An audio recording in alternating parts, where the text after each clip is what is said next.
Alrighty, good afternoon, everybody. So thank you very much for coming today. What we're going to be talking about is how to take advantage of the asset tracking tools within the Autodesk Construction Cloud for a couple of different tools. And I'm going to go over a few different workflows. Like most things, there's not any one way to do anything. And a lot of people are coming at this with different tools that they have available or even different data sets. So we're going to talk about a couple of different things. So for the duration of this, everyone's going to be on mute. However, I do have the questions and the chat open up. So if anybody does have anything that they want to ask, please feel free to drop it right in there. I'll be keeping an eye on that, and I'll answer as if it works in what I'm talking about, I'll answer it right then and there. If not, I'll make sure I take care of it at the end. So without further ado, just a couple of quick setups here. So for those who aren't aware, I work for Microdesk. We are an AECO technology consulting firm. We've been around since 1994. We are international. We have 13 locations in the US as well as the UK. We've worked on projects all over the world and have people all over the place, especially these days where you can literally work from anywhere. Now, the kind of things that we're really focusing on these days is globalization, urbanization, and sustainability. So it's, the studies are showing that we're going to have over 114 cities the size of Boston over the next 30 years. And we see the need to be much more efficient from both a working standpoint as well as from a deliverable standpoint. Buildings, projects, cities need to be much more efficient. And using the tools that are available, we believe we can help make that happen. Now, the way that we help doing that is pretty much anything with regards to AECO. So we work with clients from design, construction, all the way into operations. So whether it's doing project management, actual development of content, using some of our research and development into next-gen tools, whether it's AR, VR, UAVs. We have our own CIO advisory team that helps our clients make plans for how their hardware are they transitioning to the cloud. It's a little bit of everything. And we have a sister company, M2, that focuses on the manufacturing side. So we truly do cover everything within the AECO. Now, as part of that, we have partnerships with a lot of the larger companies. So Autodesk, of course, but also IBM, which could factor into a little bit of what we're talking about on the asset side for Maximo. Also Panzer, Esri, Unity, Knowledge Smart, a lot of different companies. And even the ones that we don't work with, we are still aware of because all of us that work at Microdesk came from the field. So myself, I had a background in architecture for about 10 years before I moved into consulting. And a lot of our team is the same way. They came from construction, asset management, project management, structural engineering, mechanical engineering, fabrication. So we really do understand how things are really done, as opposed to just being good with technology and a computer and having book knowledge and not any actual, boots on the ground. But my role these days is focusing on a lot of the emerging technologies. I actually administer and manage all of our BIM 360 and cloud services at Microdesk, and I help a bunch of our clients take advantage of that as well. Now, what we're going to be going over today is the asset tracking components. Talk a little bit about, why are we looking to track it, what those benefits really are.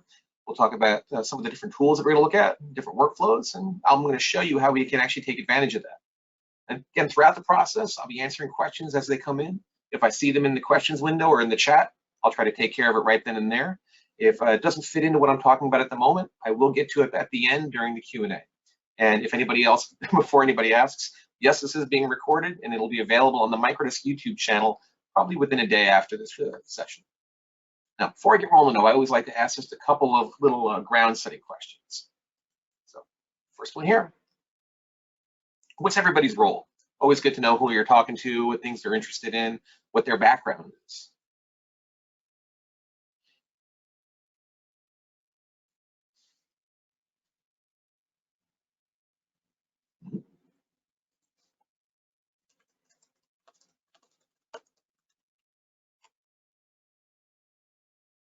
All right, thank you much. Next one, is anybody currently using BIM 360 or the Unified Platform, any of the ACC services, which could include things like Assemble or Building Connected?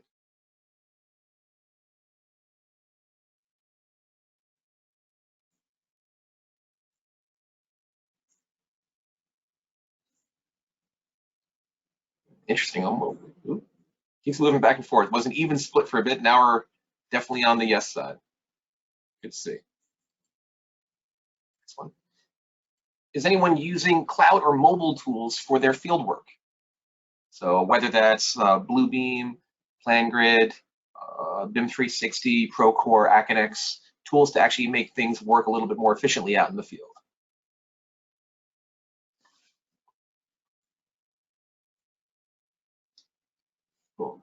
Seeing a lot of plan too soon, so hopefully this helps out. Okay, and last one. What are you currently using to track your project assets? So I know working with a lot of our clients, people are migrating from one thing to the next. So a lot of them are still using paper or Excel in many cases, and then trying to figure out what's the most efficient way to actually go into the cloud or into other tools that are similarly, digital and much more easy to manage.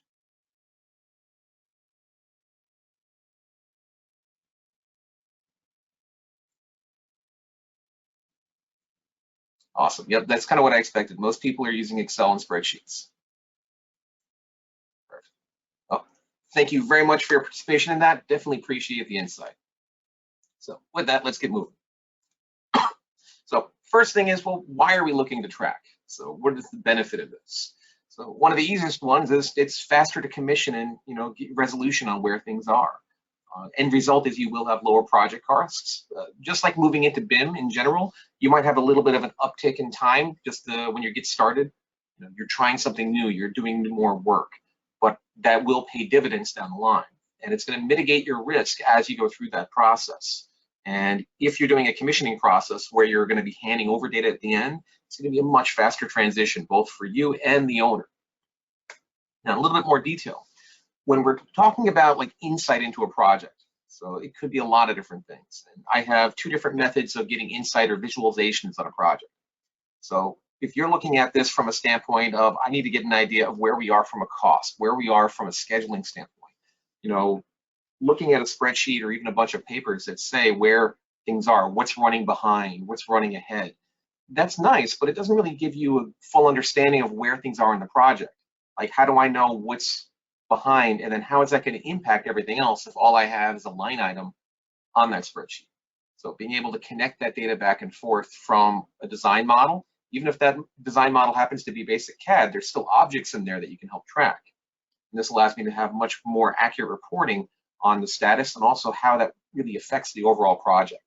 You're not just looking at one thing anymore, you're looking at about how that affects the whole of the project and of the workflow. From there, it's also event management. When I say event management, I'm thinking of actual events in the process of maintaining a building. An event could be a flood, really bad weather where power goes out, or freezing of pipes.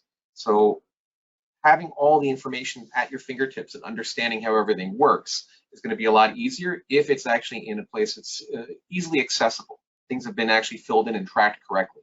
So you'll be able to do more proactive work. I can actually track what's happened from existing events. So let's say snowstorms happen a couple of times a year. We almost always get freezing. Okay, well, what are the things to check? We have historical data now that we can track if we're actually tracking that data. So I know what are the things that we need to actually make sure are protected, or what are the first things to check because they have a history of having issues.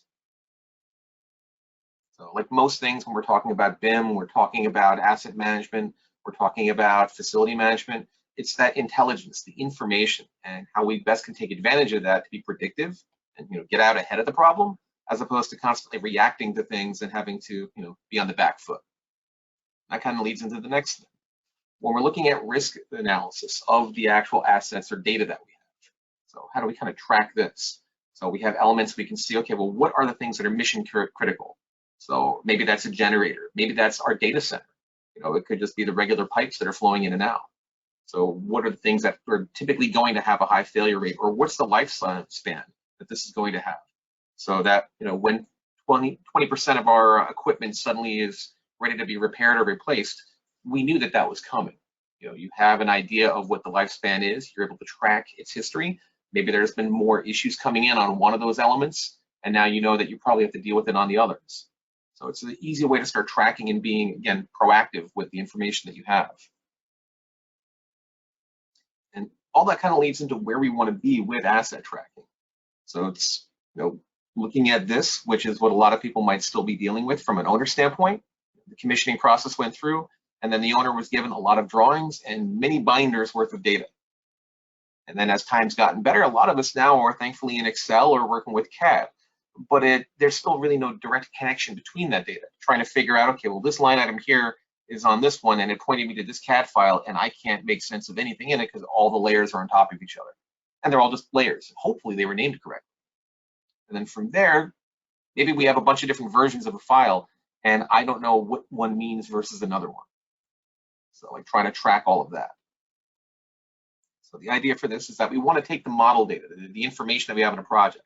And even if that data is coming from Excel, we can still utilize this. But taking the workflow that we have for building information modeling or building information management, where you have the life cycle for the design and the actual operations.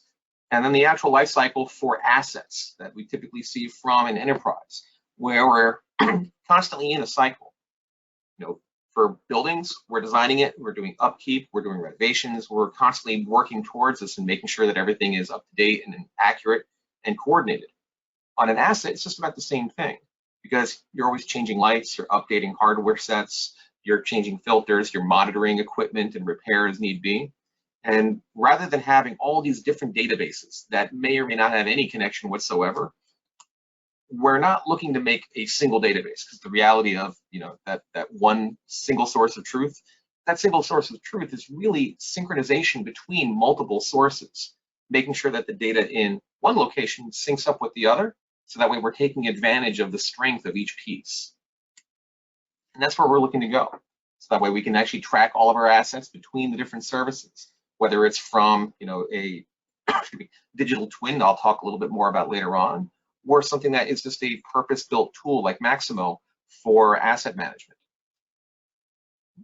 So that said, these are the tools that I'm actually going to be talking about today. Of course, Excel, because like we saw earlier in the poll, the majority of people are actually still utilizing Excel. It's a great tool for tracking a lot of data.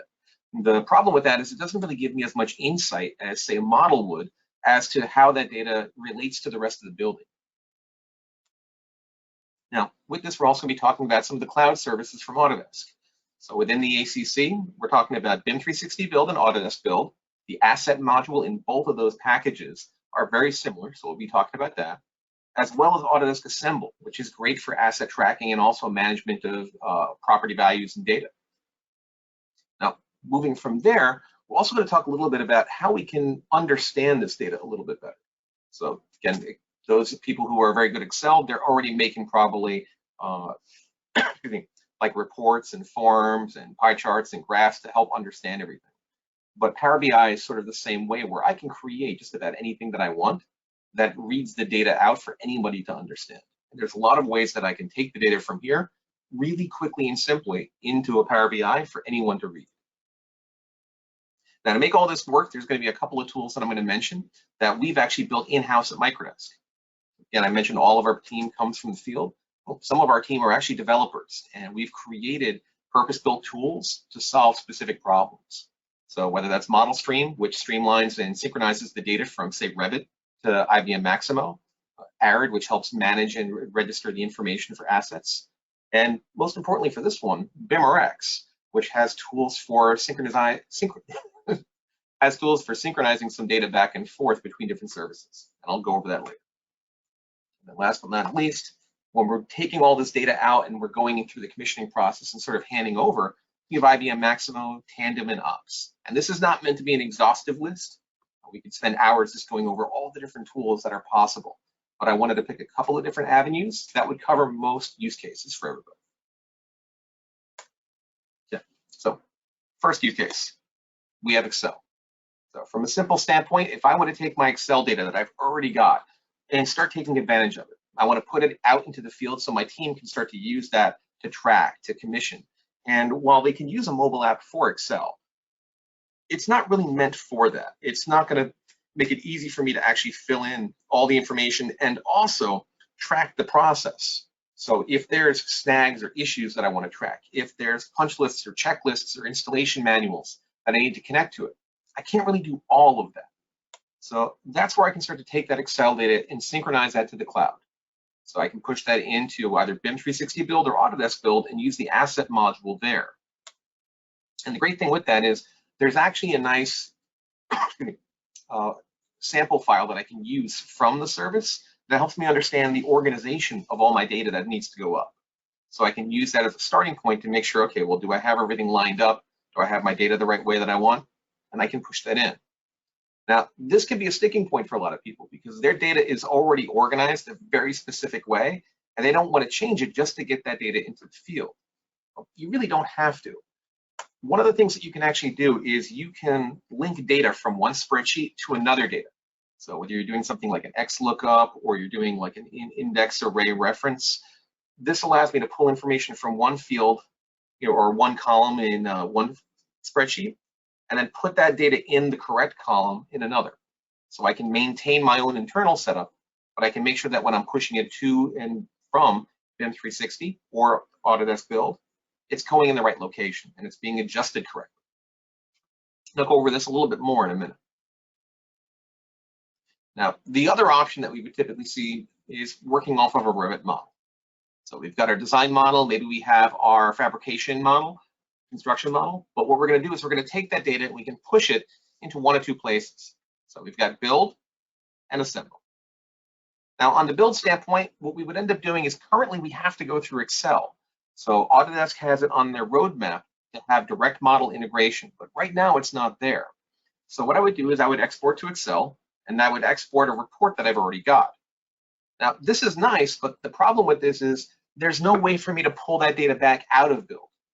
And for me, if something is actually going to be truly BIM, it needs to not be a black hole. I can't send my data from Revit to build and then it ends there. I need to be able to pull it back to synchronize into my model to make sure that everything's on the same page and I don't have old or outdated information in my file. So that's really where BIMrx comes in. So this actually allows me to export the data, whether it's in a schedule or not, but more importantly, allows me to import it back into the correct elements to make sure that things actually are in sync. Once I've got my data there, I can just drag it into build and it's up. Now on the assemble side, it's actually a little bit easier. What I can do is I can publish or sync the data back and forth from assemble right into Revit. And new feature that just came out for people who are already using assemble, you can actually pull the models directly in from BIM 360 and the Unified Platform as well right now.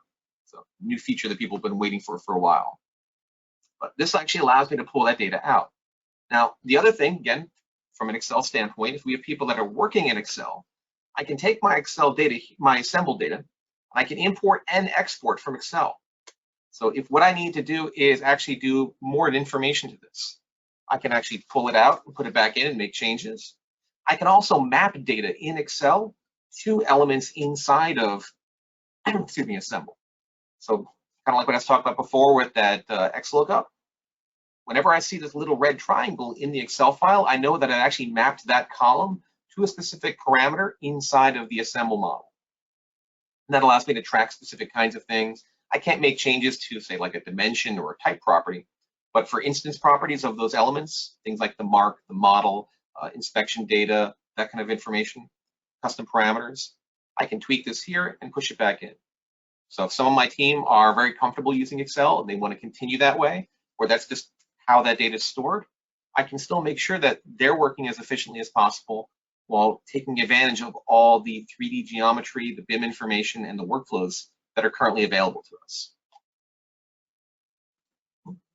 Cool. So let's actually hop into some of the services. So first thing, I'll just hop up here. So first thing I'm looking at here is my assemble process. So looking at a model that I have, this all came directly out of Revit. The color coding is one of the features I can do in assemble. Oh, and again, if anybody has any questions or things that they're curious about, drop it in the chat or the Q&A, and I'll be happy to answer that as I'm going. I can see all my parameters here that I have, the elements. I can dig in and see more data there, more elements there. I can scroll right and left. And if there's more property values here that I wanted to see, I can import and export and modify this and actually add more columns to work with. Now, the import and export here is pretty easy. I'm just literally taking the data from here and pushing it out, and then I'm going to pulling it back in, and as long as my element IDs basically line up, I'm good. Now, the other thing that I can do that I mentioned before is the ability to actually synchronize with Excel. So in this case, wrong one, there we go. So I'm looking at a spreadsheet here. What I've done is I've used the assemble plugin inside of Excel, and this allows me to actually make my connection so it knows which project I'm talking to. But then I can actually look at the data here. And I can hover over these, and that gives me an idea of what we're looking at. So if I click on this one, I say column mapping, I can see that that right there is using the subcategory component inside of the symbol, but what it's looking at is the type name. That's the property value. So I can make sure that anytime I'm filling anything in here, it's going to manage that mapping and synchronize. And I can make changes for elements that are available to be changed. I can push that back. So it makes it very easy for me to actually manage and monitor and work on my project where it's relevant or where it's useful for me. Now, the other thing I can do in Assemble that a lot of people might not be aware of is there's a desktop tool that I can install. And what this desktop tool does is it's a class editor. So same idea. I'm looking at one of the projects that I have in this data set. So right now I'm looking at my mechanical systems and my structural model. I can click on elements that are in here, get a little bit more detailed if I want, or I can just keep it at the very top level. But what I can actually do is look at the property values of elements. And within those property values, you can always see what's inside of there, and then I can actually create a calculated property. So think of this as you're working inside of Excel and I'm creating formulas. I want to take this number or quantity or whatever, and then I want to concatenate it, or I want to add a percentile to it, or I want to modify it in some way. This actually allows me to take the property values for my assets inside of Assemble and modify those properties and track that differently. So I can take, again, advantage of the different tools, but I'm not leaving any data behind. I'm able to synchronize this information. I can pull it out of Assemble, modify or create brand new properties that have this information concatenated or modified, push it back into here, and then inside of Revit, I can sync and pull that data back into my model to make sure that my information is round tripped. I haven't lost anything. And if I have people that are out in the field and they're working, not a problem.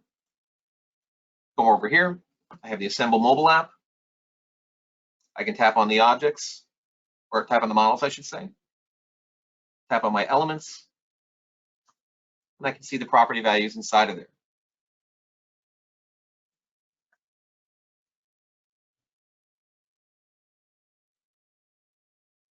And right here, if I need to, I can say, well, you know what? We just actually did the installation from this. If I have a barcode, I can scan that and that'll bring me right to the element. Or I can just say, you know what? Yep, let's do that's my date.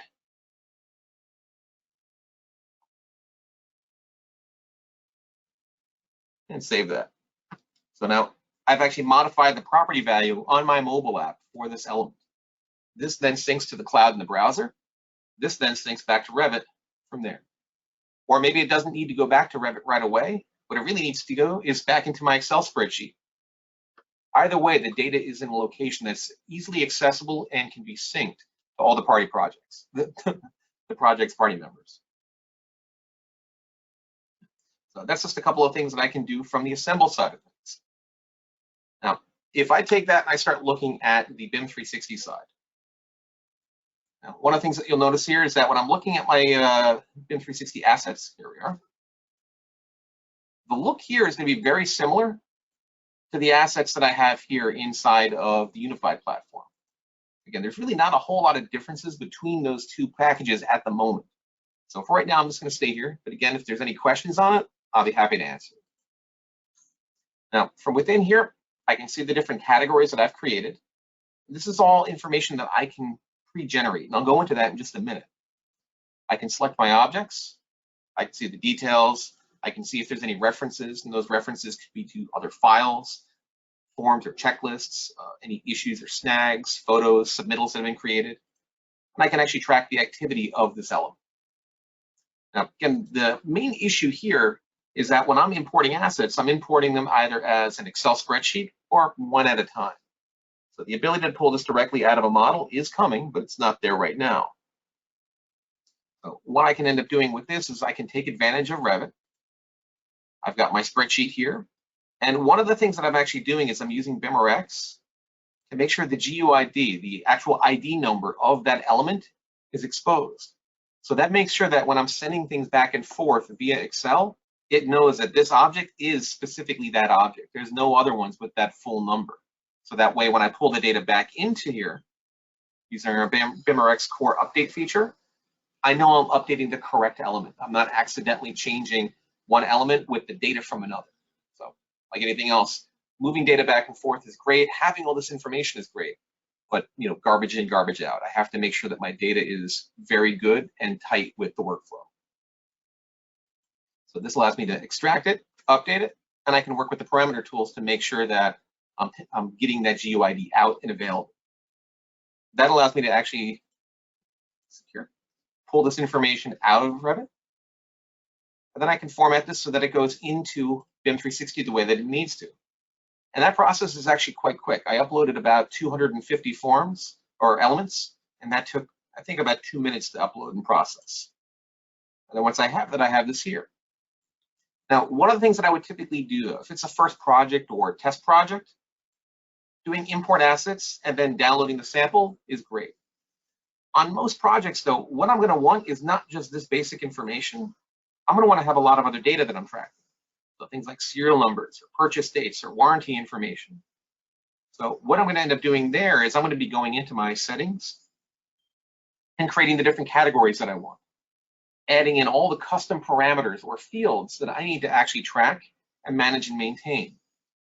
If there's different status sets that I want, so if specified, ordered, and delivered, or this is way too complex, or I just use different nomenclature, I can create the different status sets. I can also manage permissions. Who are the people that are allowed to actually work on my assets? But I would do all this first, so that way what I would end up doing is I'd have all my custom fields. I'd have my categories that are set up. I would add specific fields to the different categories, whether certain ones here, like the grayed out ones, I added those to every single thing. All my objects should have a manufacturer or serial number or unique ID. But specific to mechanical equipment, I want to have things like my installation date or my warranty or what's the expected life. And then if there's certain form or checklists or punch lists that I expect to be done, I can add those as a template to the actual category. So if someone's out in the field, they need to fill that out.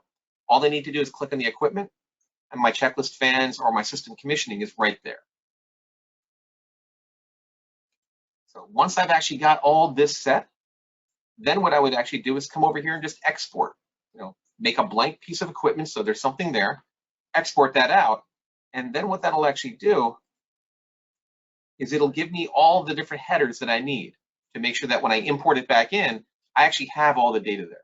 I'm not working off of just the standard import that is missing all the custom parameters that I want to actually synchronize back and forth.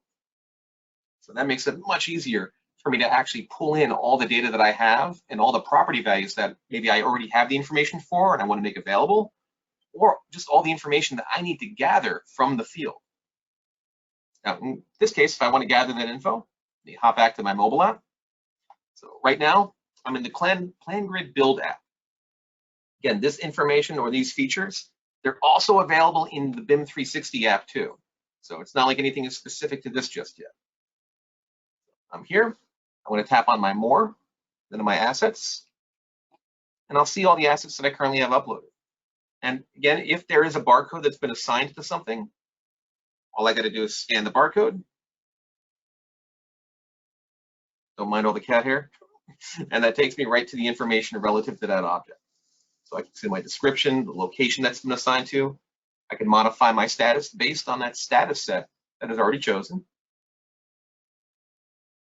If I need to go in and start filling out more data, what's my expected life, who installed it, look at my references and take a photo from the field, or use one of the forms that I mentioned before. So let's say I'm getting ready to commission this. Let's say create form. What I can see are the two that I assigned specifically to that element. So all I have to do is hit plus, and I can start filling that out. If I need to do something else, I still have access to the other templates that are available to the project though. So this allows me to come in here and actually work on my objects or my assets, make sure all my data is here, and anything that I filled out or made changes to, when I'm done, I'm able to actually synchronize back to the cloud.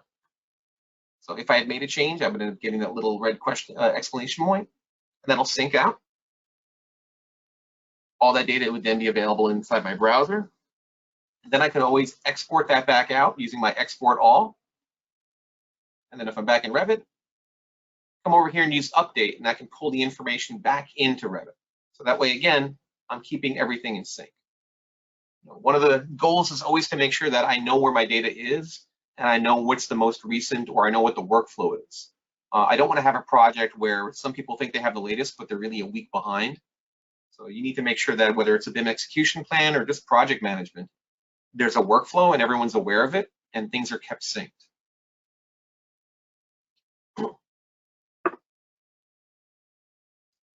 Hop back in here for a second. So got my assets working on them. I can track all my information here. And let's say I'm looking at this, or I'm looking at Excel, and this still is really hard for me to understand. I mean, I can see the data that they were created on, I can see where things are, but maybe I'm just having trouble tracking what we're doing. So what you can end up doing there is work with that asset data in a function that makes more sense to anybody. So easy one is Power BI. So an example of that would be if I come over here. This is a Power BI template that you can get from Assemble. So what that basically means is that I don't have to build this. I really don't even need to know how Assemble really works, but this allows me to connect to either my project or my entire account. So I can see all projects in one location and I can see what's going on. If there are specific models that I want to focus on from maybe different contractors or consultants, I can do that. If I want to focus on different bid packages or categories or whatever, I can actually see all that information there. So if I'm looking at, say, my duct fittings or electrical elements, I can click on that and that filters all my data. I can see the quantities of the different elements. I can see the pricing changes. Do I want to look at my variances? Project progress. This is still pulling off of the exact same data that I showed inside of the browser. But what this is able to look at are the different versions of that file as we go through the process. And it puts all that information in a format that is easier for someone to read that isn't looking for the model. They just need to see the update. They need to see the numbers, but those numbers need to make sense or be put in a way that they make sense. And this is from Assemble. Now, let's talk about BIM 360 or the Unified Platform. Same idea. Autodesk has a handful of different templates as well. So again, I don't really need to know how to use Power BI to take advantage of this. I can set this up. And again, I'm looking at either my account, so I'm seeing all my projects on the specific account, or I can focus on a specific project. You can see all the different elements that are in there, the different status, when it was last updated. Are there any issues or closed checklists associated with that item? See the different kinds that we're looking at. Again, if I click on anything, it filters and focuses it on just that kind of element or that element that I selected. So it's an easy way for me to get a lot of insight directly off of that. And one of the great things about this is that this data here can be got one of two ways. So I'm going to hop back into the browser for a second. If I'm inside of my account on BIM 360 or the Unified Platform, and I have the right credentials, what I can access is the account level insight and the thing called the data connector. And what the data connector allows me to do is extract either on a schedule or on demand all the information that happens to be on my account. So, what am I looking for? Am I looking for checklist or form data? Am I looking for how we are from a status of drawings or transmittals, issues? Whatever information I have on there, I can pull that down and actually see that. And again, there's templates for this. Now, the benefit of the extraction is that once it's pulled down, the data is now offline. So it's not always up to date, but it's not connected here, meaning that I can share this information with anybody in my organization or even outside of it just by creating the Power BI data and then publishing this. So if I have company executives that need to have insight to this, but they don't pull a license for Autodesk Build, this allows me to do that. Now, the other option is to have a direct connection to the service. And in that case, all I have to do is come up here and say refresh. And that'll actually synchronize back with the cloud and pull down the latest information. That does require me to have a login for the projects that I have access to, though. So there's multiple options depending on the kind of workflow that you want and how you want to take advantage of the licensing.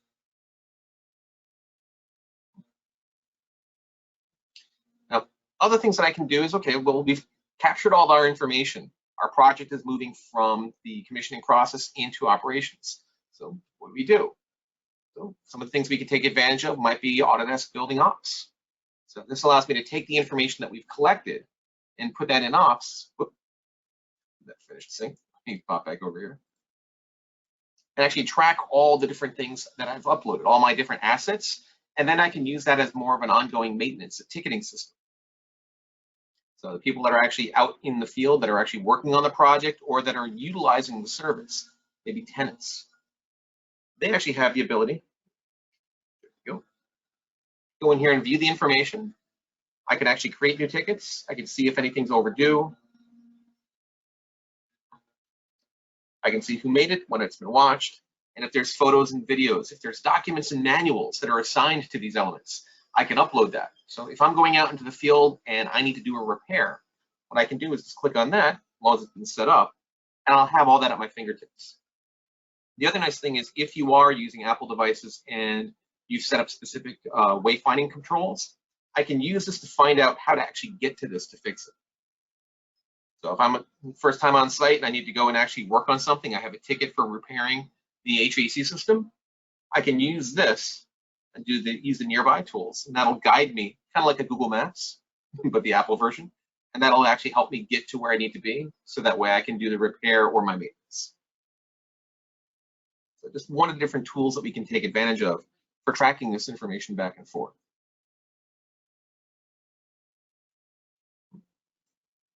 Now, moving from there, as an example of this, so there's a lot of different things, and Autodesk University just happened, so more than likely you're going to find a handful more of excuse me, specific client examples of how they utilize the tools. But this one was always a good one just because they actually had numbers for how long it would take to get their system up and running in the past. And this is using the old version too. So they found that it would take 4 months for a project startup using the old systems and tools. But when they started using some of the cloud-based tools, when this was classic field and ops, they knocked that down to 2 hours. From a standpoint of creating tasks, managing things that had to get taken care of, they went from about 3 minutes down to about a half. And the benefit of using the ability to scan a barcode, which when this was done might have been a little bit more novel, but now it's almost expected, especially if anyone's gone to a restaurant in the last year and a half. No, all you need to do is scan the barcode, and you can pull that up in just a couple of seconds, as opposed to spending minutes looking through a SharePoint or a Dropbox or any other document management, trying to find the right folder and the right document.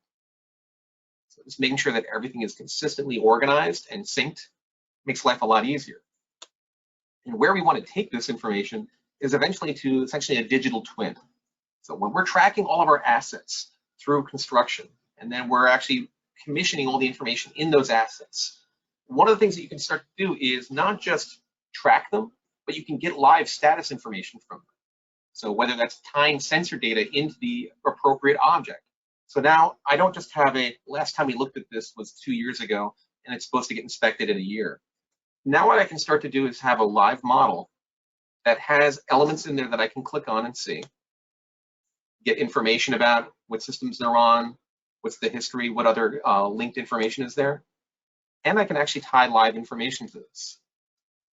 So again, usually not changing temperatures this fast, but it's the kind of thing where I can use that as a visual representation, whether it's, where are people moving throughout the building, you've got motion sensors on lights, or what's the temperature fluctuation during the day? Am I noticing trends where the HVAC system is not able to keep up with this? And these kind of tools are already out there. So an example of that would be Autodesk Tandem. So if I actually hop into my model here, so I can see I've got a couple of different models uploaded. So architecture, furniture, MEP. I can filter it down to specific elements. I can also tell this to colorize things based on the different objects or the different elements that I'm looking at. And all the items here are tracked. All the information that is collected throughout the process can be set up in here. And I can modify this to have the relevant information that I need. So if I'm a company that has, these are the asset data that we normally track. Perfect. You set this up so that way when it's commissioned, you capture that. And all that information is going to be listed here. And if I'm looking to take this even farther, that's available. You just have to set it up and make sure that people are filling it in as you request it. This is taking all the information, even taking the models. Because the nice thing about this is if I go to my files and I look to import, I can just connect to BIM 360. I can pull my models directly from the project, so that way I'm synchronizing. So if I'm working on my asset management from the commissioning standpoint, we're taking the models from design, we're pulling the appropriate elements out, and now we're actually tracking them in the field for construction. We can just take the exact same elements, the exact same models, and pull them right into the operations and maintenance. So as the actual models get updated, more information is filled in from our mobile devices, I can take advantage of them. The idea of this is not so much to have a one shot and we're finished, but to be able to see a history, to understand how things are changing, and to be able to utilize that information however we need.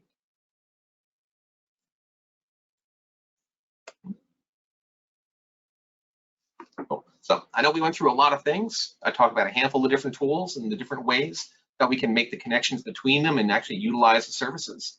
So if there's any questions anyone has, definitely please drop them into the Q&A. Okay, we got one here. Are there any real differences between the BIM 360 build and the Autodesk build app? The main one that you're going to end up seeing in that is the access level. So for the mobile apps, let me pop this up real quick. So if I hop into my BIM 360 app,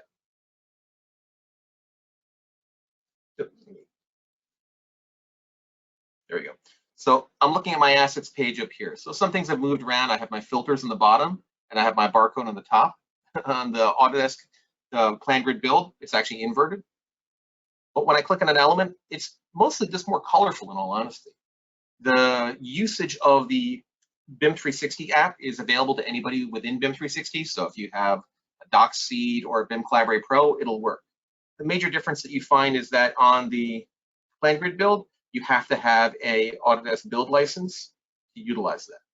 But the asset function is in build in either way, so it's not like you have to buy something else. With build, you can utilize it on either or. And when you buy Autodesk build, you can get access to BIM 360 build as well. So if you want to try both and see where you prefer, that's perfectly fine. Question here about the recording. The recording of this is going to be posted onto the Microdesk YouTube channel, probably within a day or two. We hop over here. So things that are coming up next, we actually have a Bluebeam collaboration service webinar. Mike Evangelist is actually going over that. That's October 21st. And we're going to have more events coming up soon. We're working on the dates, but they're going to be focusing on a lot of things like BIMrx and other services. And if you're looking for where the recording will be, that YouTube link on the bottom, that'll take you right there. Any other questions from anybody?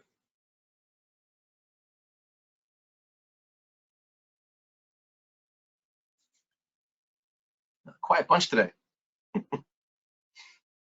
So in general, the assets components are going to be getting a lot of updates over the next year. So you've got a lot of different tools here. One of the things they just did for Assemble was the ability to connect directly to models that are inside of the Construction Cloud. So I can pull my files directly in without having to push it from Revit. So that's going to actually streamline some of those processes. The ability to actually pull the asset data directly out of the model in BIM 360 in the Unified Platform. So you won't need to use Excel unless you want to. That's on the roadmap and that's coming, I don't want to say soon, but it's coming. I know they're working on it.